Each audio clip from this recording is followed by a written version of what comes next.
and welcome to the Classical Now. I'm Will Fraser, and tonight I'm joined by the pianist, Ian Parker. Ian, it's lovely to have you with us. Thank you, Will. Thanks for having me here.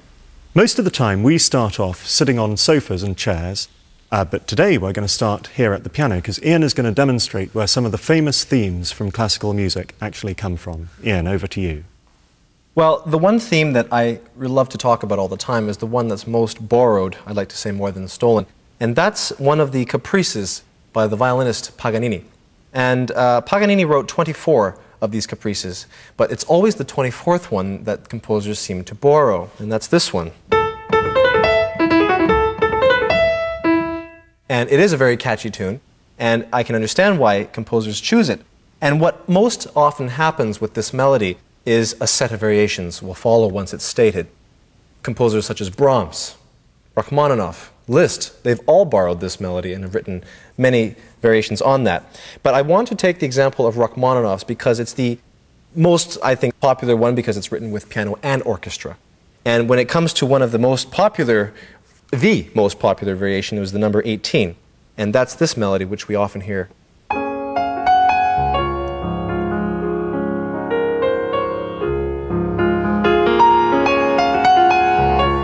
And we always hear this melody when you're on hold trying to book an air ticket or a train ticket or whatever it is. And many people ask, so where did Rachmaninoff get this melody? I mean, he borrowed Paganini's for the majority of the piece, but where did this one come from? And for the longest time, I didn't know what to say because people would often say, that's Sinatra's tune. I know he sang that. Well, no, Buddy Holly sang this tune. And I'll say, well, I, for the longest time, didn't know until finally someone pointed out something really great. The clue was, turn it upside down, Ian, and figure it out. So I said, okay. Upside down. And then I started playing that. And then I realized, wait a minute. And then move it up to here. And this is how the melody is made. You reverse it, major it, and move it up a couple of intervals. What about one of the pieces that you're playing on the show, the Liszt B minor sonata? Does that have themes which work in this way? Great example, because for that piece, the piece starts right very near the beginning. There's this diabolical suggestion in the melody, and it goes like this. This really, really nasty little devilish melody in the bass. And then quite soon into the piece, this beautiful heavenly melody comes in.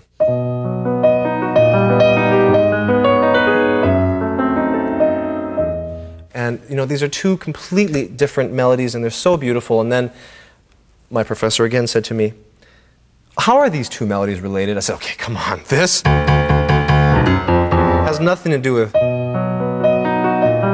She says, well, why don't you play that melody, the pretty one, a little faster? So I said, fine. And I just realized, the same melody. And for the longest time, I kept on telling my audience, hey, this is melody number 1, this is melody number 2. In fact, this is melody number 1A, and this is melody 1B. It's really the same melody. There's another example in the same piece, this really diabolical one.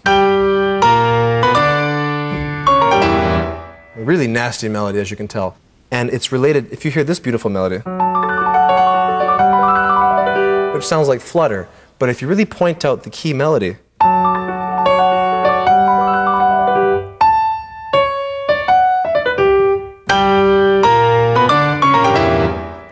it's the same melody.